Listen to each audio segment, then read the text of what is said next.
নামাজ কলমা তো ছেড়ে দিয়েছো, এর কারণ এটা নয় যে তুমি বেনামাজি।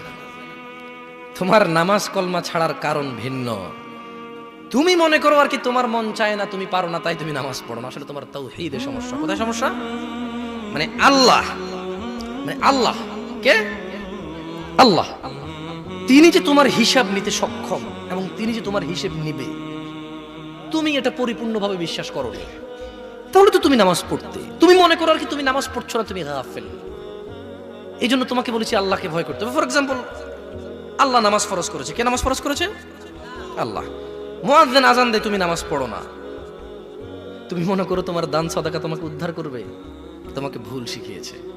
আমি মানুষ, ছোট হতে পারি, শোনো, জোর জবরদস্তি করে কিছু কথা আমাকে শুনিয়েও দিতে পারো, এখান থেকে নামিয়েও দিতে পারো। বলছি না তোমরা নামাবা, বাট এটা পারো। তবে মনে রাখবে, কথা যেটা বলেছিল উল্টাতে পারবে না। কেন পারবে না জানো? কারণ এই কথা উল্টানোর জন্য তোমাকে কথা থাকতে হবে। মনে রাখবে, তোমার দান সাদাকা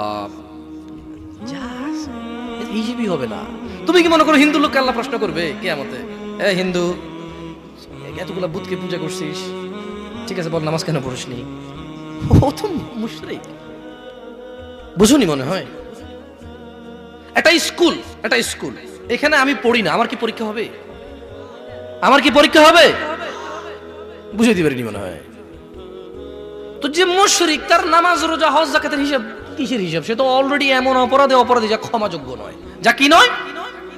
ক্ষমাযোগ্য নয়। একজন বেনামাজি মানুষ, সে মনে করে নামাজ না পড়া শুধু নামাজ না পড়া, অথচ আল্লাহর নবী, যে একটু আগে বললাম, আল্লাহ বলেছে যদি তোমরা আল্লাহর ভালোবাসা পেতে চাও তাহলে রাসূলের অনুসরণ করো। রাসূল বলছে যে নিশ্চয়ই কাফের এবং মুশরিকের মধ্যে আর আমাদের মধ্যে পার্থক্য হচ্ছে নামাজ। তুমি তো গুরুত্ব, তুমি মনে করো নামাজ না পড়া, নামাজ না পড়া। ওই যে তুমি খুঁজে পাও না মুসলমান কিভাবে শিরিক করে, এই যে নামাজ না ছাড়লে শিরিক হয়। দেখো, আমি অনুবাদক, এখানে যারা বুখারী পড়ায়, মুসলিম পড়ায়, তিরমিজি পড়ায়, হাদিস তারা পেয়েছে না। হানাফি, শাফি, মালিকি, হাম্বলি, তিরমিজি, আবু দাউদ নাম দিয়ে তুমি পরিবর্তন করে গোপন করতে পারো, কিন্তু আছে।